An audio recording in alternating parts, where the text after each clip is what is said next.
வணக்கம் மக்களே. இன்னைக்கு வந்து நம்ம ப்ளூ எக்ஸார்சிஸ்ட் ப்ளூ நைட் சாகாவோட எபிசோட் 2 பார்க்க போகிறோம். இங்கே பார்த்தோம் அப்படின்னா ஷிரோவை வந்து அசைலம் ஆஃபீஸில் பேசுறது கூப்பிட்டுருக்காங்க.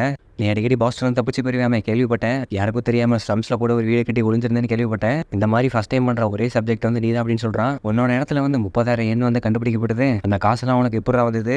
நான் ஒன்றும் அதை திருடலை சரியா?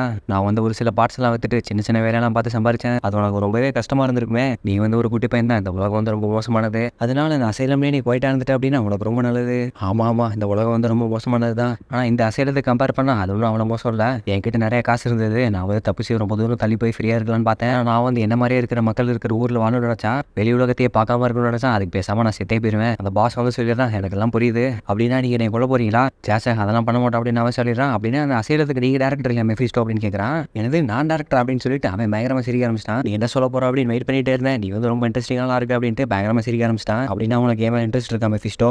அப்படி இருக்கு அப்படின்னா நீ வந்து எக்ஸ்பயர் ஆக்கு அப்படின்ட்டு டேபிள் மேலே அவன் சட்டை பிடிச்சி கேட்குறான். தூரத்துல இருந்து நம்ம ஹீரோ பார்த்துட்டு ஷாக் ஆயிடுறான். 15 நிமிஷத்துக்கு ஒரு தடவை ஒரு எக்ஸ்பயர் வந்து ஒரு சப்ஜெக்ட் குரூப்ல இருந்து வருவாங்கல்ல. அப்படி பார்க்கும்போது இந்த வருஷம் தான் 15வது வருஷம். அசாசல் குரூப்ல இருந்து இன்னும் ஒருத்தர் கூட வரல. இந்த கேட்டகரிக்கு நான் பெர்ஃபெக்டா இருப்பேன். அதனால நீ வந்து என்னை ஒரு எக்ஸ்பயர் ஆகடா அப்படின்ட்டு கேட்குறேன். அவன்கிட்ட சட்டை பிடிச்சி நீ வந்து எக்ஸ்பயரா மாத்திட்டு அப்படின்னா வருஷத்துக்கு எனக்கு கிடைக்கிற எக்ஸ்பெரிமெண்ட் வந்து ஒரு தடவை மாறிடும். அதுக்கப்புறமா ஒரு எக்ஸாசிஸ்ட் ஆனதுக்கப்புறமா நான் வந்து என்னோட வாழ்க்கையை வாழ ஆரம்பிச்சிருவேன். அப்புறமா பலாடின் ஆனதுக்கப்புறமா பவர் மணி ஹானர் அப்படின்ட்டு எல்லாமே கிடைச்சிரும். பெரிய மனசுல பொருளும் கிடப்பாங்க. நான் வந்து அதுக்கப்புறம் ஃப்ரீயா வாழ்வேன். நீ வந்து ஹியூமன்ஸ் டீமன்ஸ் இருந்து காப்பாற்றுறதுக்கு தானே உருவாக்குறீங்க. ஆனால் எனக்கு வந்து அப்படி வாழோட ஆசை இல்லை. நான் வந்து டீமன்ஸ்க்காக சாக மாட்டேன். அதை கேட்டு மெஃபிஸ்டோ வந்து நினைக்கிறேன், நீ என்னடா இக்னரண்டா ஸ்டூபிடா இருக்கு அப்படின்னு. பலாடின் ஆனா மட்டும் வந்து உனக்கு ஃப்ரீடம் கிடைச்சிருன்னு நினைக்கிறியா? நான் சொல்றது கேளு. நீ வந்து எக்ஸ்பயர் ஆனதுக்கப்புறமா செக்ஷன் 13 பற்றி நீ வந்து ஒரு விஷயம் கூட வெளியில சொல்லக்கூடாது. நான் லைஃப்பை வந்து ஒரு நாத்துக்கு ஒரு கான்ட்ராக்ட் எழுதி கொடுத்துருவேன். ட்ரைனிங்லாம் ரொம்பவே கொடூரமாக இருக்கும். இதுக்கு முன்னாடி எக்ஸ்பெரிமெண்ட் பண்ணப்பட்ட சப்ஜெக்ட் யாருமே உயிரோட வந்தது கிடையாது. பலாடின் ஆனதுக்கப்புறம் மட்டும் உன்னை என்ன சும்மா விட்டுருவாங்களா? உன்னை வந்து நாய் மாதிரி வேலை வாங்குவாங்க. உன்னோட வாழ்க்கையே ரொம்ப மோசமாயிரும். நீ வந்து ஃப்ரீயாவே இருக்க முடியாது அப்படின்னு சொல்றான். வாங்கடா என்ன நடந்தாலும் பார்த்துக்கலாம். நான் வந்து எல்லா இனிமே கொல்ல போறேன் மாதிரி அப்படின்னு அவன் சொல்றான். நான் வந்து பலாடின் ஆன வரைக்கும் எல்லா இனிமையை கொண்டுகிட்டே இருக்கிற போறேன். அதுக்கப்புறமா ஓனருக்குலாம் நான் சரிச்சு போயிட்டதுக்கு அப்புறமா உன்னை வந்து நான் தொண்டையை கிழிச்சு கொண்டு வேண்டாம் அப்படின்னு சொல்றான். சரிடா அப்படி ஆகட்டும். உன்னை வந்து நான் அசாதல் குரூப்ல இருந்து ஒரு எக்ஸ்பயர் ஆக்குறேன் அப்படின்ட்டு அவளும் சொல்லிடுறான். எனது உண்மையில தான் சொல்றியா? நீ வந்து பண்ண மாட்டேன் அப்படின்னு நினைச்சேன். அவனோட கண்ணுக்குள்ள நான் வந்து என்னவே பார்க்குற மாதிரி இருந்தது. ஆனால் கொஞ்சம் டிஃப்ரெண்டா இருந்தது அப்படின்னு சொல்றான். ஒரே ஒரு கண்டிஷன் மட்டும் இருக்கு. அது என்ன கண்டிஷன் அப்படின்னா, நீ வந்து ஒரு டீமன் கிட்ட தோத்து போயிட்ட அப்படின்னா நீ வந்து எனக்கு ஒரு ஃபேவர் பண்ணணும் அப்படின்னு சொல்றான். நீ ஒரே ஒரு தடவை தோத்தா கூட அதை பண்ணணும். அதுக்கு என்ன அர்த்தம் அப்படின்ட்டு இவன் வந்து கேட்கறான். அது என்னவா இருந்தாலும் சரி எனக்கு டீல் ஓகே அப்படின்ட்டு இவனை ஒத்துக்கிறான். திருப்பி வெளியில போகும்போது உன்னோட ப்ராமிஸ் வந்து நீ கீப் பண்ணணும் சரி அப்படின்ட்டு அவன்கிட்ட மிரட்டிட்டு போறான். அவன் கூப்பிடுறான், நீ வந்து என்னடா ஹவுஸ் கீப்பர் மாதிரி சரி பின்னாடி ஒழிஞ்சிருக்கு அப்படின்ட்டு அவனை வெளியில கூப்பிடுறான். அந்த நேரத்தில் ஹீரோ வந்து கேட்கறான், அந்த செக்ஷன் என்னது, எதை பத்தி பேசிட்டு இருக்கீங்க அப்படின்னு. கிராம் ஸ்கூல்ல வந்து அந்த காலத்தில் அசைலம்னு கூப்பிட்டு இருந்தீங்க, அதெல்லாம் ஓகே. ஆனா அசைலமும் செக்ஷனும் வேற வேற அப்படின்னு கேட்கறான். நீ இதே பாதையில போயிட்டு இருந்தேன் அப்படின்னா உனக்கே புரிய வந்துடும் அப்படின்னு சொல்றான். ஓஹோ அப்ப நீ என்கிட்ட சொல்ல மாட்டியா? இவங்க 2 பேரும் வெளியில கிளம்பி டைம்ல 100 இடத்துக்கு போறாங்க. எவ்வளவு வருஷம் போயிருக்கு அப்படின்ட்டு ஹீரோ வந்து கேட்கறான். 4 வருஷம் தள்ளி வந்திருக்கும் அப்படின்ட்டு மெஃபிஸ்டோ சொல்றான். நீ வந்து பிரசன்ட் டைம்ல கிராம் ஸ்கூல் அட்டன் பண்ணது வந்து சில்ட்ரனுக்கு வந்து ஒரு சென்டரா இருந்தது. எக்ஸாசிஸ்ட் ட்ரைனிங் ஸ்கூல்ல வந்து அசைலம் அப்படின்னு கூப்பிட்டு இருந்தோம். போற வழியில ஸ்டூடெண்ட்ஸ் எல்லாம் மெஃபிஸ்டோக்கு வணங்க வைக்கிறாங்க. அவன் வந்து சொல்றான், நீ வந்து என்னோட பாடி கார்டா இருக்கிற மாதிரி ப்ரிட்டன் பண்ணணும் அப்படின்னு. இந்த இடம் வந்து டீமன் உள்ள ஆர்ஃபன் சென்டர் எல்லாத்தையுமே அவங்க அடாப்ட் பண்ணிக்கிட்டாங்க. அவங்க அதுக்கப்புறமா ஒரு எக்ஸாசிஸ்டா ட்ரெயின் பண்ண ஆரம்பிச்சிட்டாங்க. போயிட்டு இருக்க வழியில ஒரு குரூப் ஆஃப் சில்ட்ரன் வந்து போயிட்டு இருக்காங்க. அவங்க அம்மா வந்து ஹீரோ வந்து நோட்டீஸ் பண்ணிடுறான். அப்புறமா ஒரு நாள் ப்ளூ நைட்ல இந்த பிளேஸ் வந்து அழிஞ்சு போயிடும் அப்படின்ட்டு மெஃபிஸ்டோ வந்து சொல்றான். அது ஏன் அப்படின்னு தெரியுமா? எனக்கு அப்புறம் தெரியாதெல்லாம். அது ஏன் அப்படின்னா இந்த இடம் வந்து உண்மையிலே ரொம்ப மோசமான இடம் தான். அசைலம் வந்து இந்த இடத்துக்கு ஒரு ஃப்ரண்ட் பிக்சரா தான் இருந்திருக்கு. இந்த இடம் வந்து ஒரு ரிசர்ச் ஃபெசிலிட்டி வந்து ஹைட் பண்ணிட்டு இருக்கு. அதை தான் நம்ம செக்ஷன் 13 அப்படின்னு சொல்லுவோம். நீ நடக்கிற ரிசர்ச் எல்லாமே ரொம்ப காம்ப்ளெக்ஸ் ஆனது. அதெல்லாம் உனக்கு புரிஞ்சுக்கிறதுக்கு அண்டர்ஸ்டாண்டிங் இருக்காதுன்னு நினைக்கிறேன். ஆனால் இன்னும் சிம்பிள் டேர்ம்ஸ்ல சொல்லணும் அப்படின்னா இந்த இடத்துல வந்து கிங் கிளாஸ்ல இருக்கிற டீமன்ஸ் எல்லாம் கிரியேட் பண்றதுக்கு இது வந்து ஒரு பிரீடிங் ரூமா இருந்தது. நாங்க வந்து கிங்ஸ் எல்லாம் க்ளோன் பண்ணிட்டு அவங்க இங்க வெசல்ஸா இருக்கிறதுக்கு கல்டிவேட் பண்ணிட்டோம். ஷிரோ ஃபுஜிமோட்டோ வந்து இந்த இடத்துல தான் பிறந்தான். அப்படின்னா அவன் வந்து அசாசல் குரூப்போட க்ளோனா.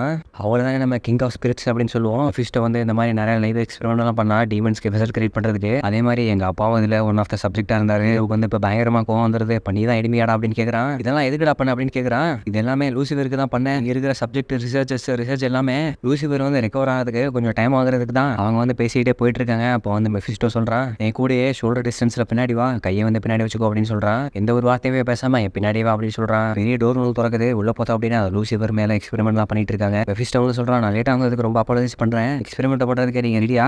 இன்னைக்கு வந்து அவன் ரொம்பவே போரான கண்டிஷன்ல இருக்கான். அதனால எக்ஸ்பெரிமெண்ட் பண்றதுக்கு நல்ல டைமா இருக்கும். அப்படின்னா நீங்க வந்து எக்ஸ்பெரிமெண்ட் ஸ்டார்ட் பண்ணிடலாம் அப்படின்னு சொல்லிடுறான். அவ்வளோ ஸ்டார்ட் பண்ணிடுறாங்க. அங்க பார்த்தோம் அப்படின்னா பக்கத்துல இன்னொரு நினைக்கிறான், செமியாசா நீங்க எங்க இருக்கீங்களா? கிஹோரியில இருந்து எல்லாரும் வந்துட்டீங்களா அப்படின்னு கேட்கறான். ஆமா நான் வந்து இங்க நடக்கிற எல்லாத்தையுமே பார்க்கணும். இந்த மாதிரி ஒரு சீக்ரெட்டான சேஜை தனியாக விட முடியாதுல்ல அப்படின்ட்டு கூட இருக்கிறவன் வந்து சொல்றான். அந்த நேரத்தில் சயின்டிஸ்ட்லாம் வந்து இங்கே பாருங்க எலிக்சர் 51 வந்து இந்த கையில் இருக்கு அப்படின்ட்டு காட்டுறான். 59 டீமனோட பிளட்ல இருந்து இதை நான் கிரியேட் பண்ணியிருக்கோம். இதுக்கு வந்து பேங்கர் ரீஜெனரேஷன் கெப்பாசிட்டி இருக்குது. இது வந்து நாங்கள் ஒரு செத்து போன எலி வேலையோ ஹியூமனோட ஃப்ரெஷ் இன்ஜெக்ட் பண்ணி பார்த்தோம். அதுக்கப்புறமா அதுலேருந்து கிடைச்ச பிளட் சாம்பிள் எடுத்துட்டு இந்த என்டையர் லூசிஃபர் குரூப்புக்கு நாங்கள் கொடுத்துட்டோம். 11 சப்ஜெக்ட்டுக்கு வந்து செல் ரீஜெனரேஷன் வந்து பக்காவாக நடந்துருச்சு. 11 பேர்ட்டு இருந்து நாங்கள் செல்லெல்லாம் எக்ஸ்ட்ராக்ட் பண்ணிட்டு நாங்கள் ரிசல்ட் எடுத்துட்டோம். இந்த ட்ராக் வந்து லூசிஃபரோட சஃபரிங் வந்து என் பண்ணிடும் அப்படின்னு நினைக்கிறேன். இப்போ பார்த்தோம் அப்படின்னா அந்த எலிக்சரை வந்து லூசிஃபர் பாடியில் வந்து செலுத்துறாங்க. ஹீரோ வந்து நினைக்கிறான் இந்த மாதிரி கொடூரமான எக்ஸ்பெரிமெண்ட்லாம் பண்ணது வந்து இந்த ஒரு ட்ரக் கிரியேட் பண்ணுறதுக்கு தானடா அப்படின்னு. இது எல்லாமே இவனோட பாடிக்காக தானே, ஆனால் இதெல்லாம் எதுக்குடா பண்ணுறீங்க அப்படின்னு நினைக்கிறாங்க. அதை இன்ஜெக்ட் பண்ணிட்டு 30 மினிட்ஸ் மேலே ஆயிடுச்சு, வேற எதுவும் பாடியில் சேஞ்சஸ் இருக்கு அப்படின்னு கேட்குறாங்க. பெருசாக அந்த சேஞ்சஸ் சொல்லு அப்படின்ட்டு ஒரு ஆள் வந்து சொல்லிடுறான். மெஃபிஸ்டோ வந்து இந்த இடத்த விட்டு நகராத அப்படின்ட்டு முன்னாடி போகிறான். அவன் வந்து லூசிஃபர் கிட்ட பேசுகிறான். பிரதர் நான் பேசுறது கேட்குதா, எப்படி ஃபீல் பண்ணுறீங்க அப்படின்னு. லூசிஃபர் வந்து அந்த நேரத்தில் வாயிலிருந்து பிளட்டை கக்கிடுறான். சுச்சுவேஷன் வந்து ரொம்ப மோசமாக போயிடுச்சு, இது வந்து பார்க்கறதுக்கு ஒரு ஃபெயிலியர் மாதிரி இருக்குது அப்படின்ட்டு மெஃபிஸ்டோ சொல்கிறான். இந்த பாடியை விட்டு நீங்கள் வெளியில் போயிட்டீங்க அப்படின்னா நீங்கள் வந்து ஃப்ரீயாக இருப்பீங்க, உங்கள் சஃபரிங்ஸ்லாம் முடிஞ்சு போயிடும் அப்படின்னு சொல்கிறான். நீங்கள் வந்து அசியா லீவ் பண்ணிட்டு குவாய்ட்டா கெஹனாக்கு வந்துருங்க அப்படின்னு சொல்கிறான். அதுக்கப்புறமா உங்களுக்கு வந்து புது பாடி வந்து கிடச்சிரும். அந்த நேரத்தில் லூசிஃபர் வந்து பேச ஆரம்பிச்சிட்டான். சாமுவேல் இங்கே வா அப்படின்னு கூப்பிட்றான். உண்மையிலேயே ரொம்ப கொடூரமானவன்டா, ஆனால் ஒரு நாள் வந்து எனக்கு பயங்கரமான ரிவார்ட் கிடைக்க போகுது பாரு, அதை வந்து நான் நம்புறேன் அப்படின்ட்டு அவன் கண்ணை வந்து திறந்து பார்க்குறான். சுற்றி இருக்கிறவங்க எல்லாம் ஷாக் ஆயிட்டாங்க. இப்போதைக்கு இது போதும், இந்த எக்ஸ்பெரிமெண்ட்டை வந்து இன்னைக்கு முடிச்சுக்கலாம் அப்படின்னு சொல்கிறான். இந்த எலிக்சர்னால நமக்கு சக்ஸஸ் கிடைக்கும்னு நினச்சேன். அந்த சயின்டிஸ்ட் வந்து சொல்கிறான் என்னை மன்னிச்சிருங்க அப்படின்னு. மெஃபிஸ்டோவும் மற்ற எல்லாரும் அந்த இடத்துல இருந்து கிளம்பிடுறாங்க. போகிறதுக்கு முன்னாடி ஹீரோ வந்து அந்த லூசிஃபரோட கண்ணை பார்க்குறான். லூசிஃபர் அவனை பார்க்குறான். வெளியில் வந்த உடனே ஹீரோக்கு வந்து ஒரு மாதிரி ஆயிடுச்சு. தரையில் உட்காந்து ஃபெயிண்ட் பண்ண ஆரம்பிச்சிட்டான். நான் வந்து லூசிஃபர் இதுக்கு முன்னாடி பார்த்துருக்கேன், நான் இந்த இடத்துல அவனை பார்க்கும்போது ரொம்ப ஒரு மாதிரி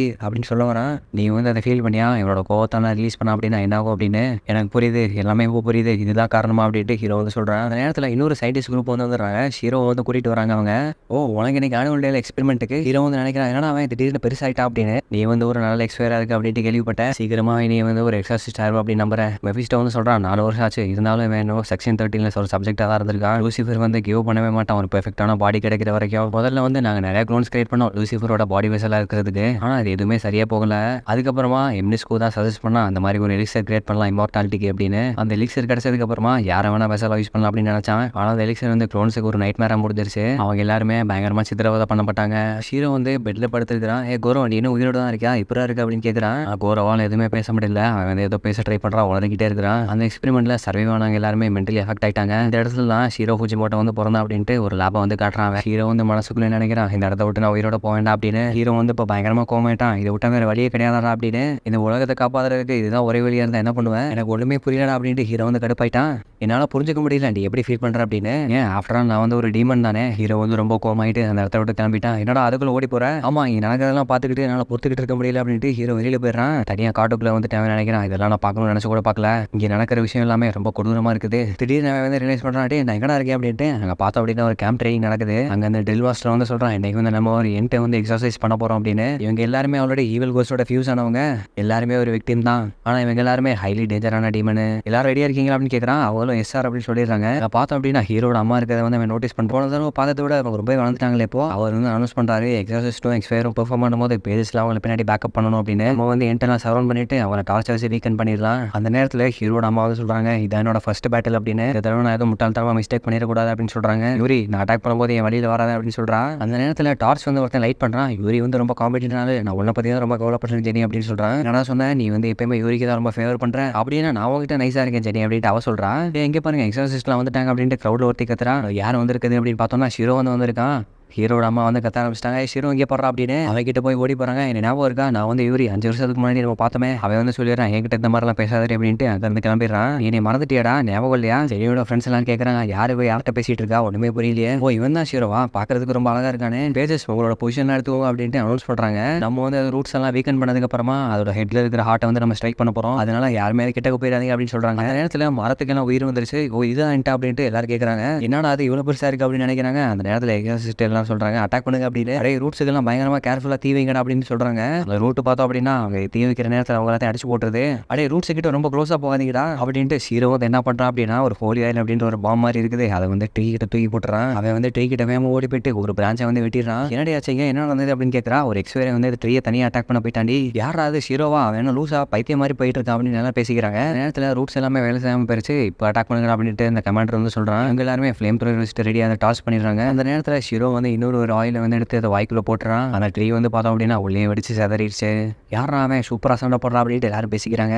இன்னுமா அவன் வந்து ஒரு எக்ஸ்பயராகவே இருக்கான். சுற்றி இருக்கவங்களாம் கேட்குறான் யார் இவன் பேர் என்ன அப்படின்னு. இப்போ வந்து ஹீரோ இன்னும் அவன் ஹியூமனாக இருக்கான். அந்த நேரத்தில் குட்டி குட்டி மனுஷங்களாம் ட்ரீ விட்டு ஓட ஆரம்பிச்சிட்டாங்க. கிரீன் மேன் எல்லாரும் தீனாலும் ஓடுறாங்க. அவன் வந்து ஹார்ம்லெஸ் தான், அவன் நம்ம போக விட்டுலாம் அப்படின்னு சொல்கிறான். ஹீரோட அம்மா வந்து நினைக்கிறாங்க ஹீரோ வந்து உண்மையிலேயே சூப்பராக சண்டை போடுறான் அப்படின்னு. அவன் வந்து கேட்குறா ஹீரோ உனக்கு எதுவும் அடிப்படலையே, நீ வந்து ரொம்ப டேஞ்சராக சண்டை போட்டடா, நீ வந்து ஸ்ட்ராங் ஆனாலும் அப்படின்னு எனக்கு தெரியும், நீ வந்து எல்லாத்தையும் பயமுறுத்துறடா, என்னையே சேர்த்து தான் சொல்கிறேன். அந்த நேரத்தில் கண்ணை வந்து ரீலோட் பண்ணி பாயிண்ட் பண்ணுறான் அவன் மேலே. டக்குன்னு விலகிட்டு பக்கத்தில் இருந்த கிரீன் மேன் குட்டியால் இதெல்லாம் சுட ஆரம்பிச்சிட்டான். என்ன அவங்கெல்லாம் கொள்டு அப்படின்ட்டு அவ கேட்குறான். ஏன்னா அவங்கலாம் ஒரு டீமன் அதனால தான். ஆனால் இவனுங்கெல்லாம் தப்பிச்சு தானே ஓடிட்டு இருந்தானுங்க. ஏன் ஓடுனானே ஒரு எக்ஸாசிஸ்டோட ஜாப் வந்து டீமன் தான் கொள்றது தான். ஆனால் ரெண்டுக்கும் வித்தியாசம் இருக்குல்ல அப்படின்ட்டு அவங்க அம்மா வந்து சொல்கிறான். எக்ஸாசிஸ்ட் வந்து பீப்புளை வந்து டீமன் கிட்ட இருந்து சேவ் பண்ணுறது தான் வேலை. அதே ஆர்குமெண்ட்டை வந்து நான் வேற எங்கேயாவது கேட்டுக்கிறேன் அப்படின்ட்டு ஹீரோ வந்து நினைக்கிறான். நம்ம வந்து ஹார்ம்லெஸ்ஸாக இருக்கிற டீமன்லாம் கொல்ல வேணாம் ஓகேவா அப்படின்ட்டு அவங்க அம்மா வந்து கேட்குறாங்க. நம்மள பாதி பேர் வந்து டீமனோட பவர் தானே எக்ஸ்ட்ராக்ட் பண்ணுறோம் அவங்கள ஃபைட் பண்ணுறதுக்கு.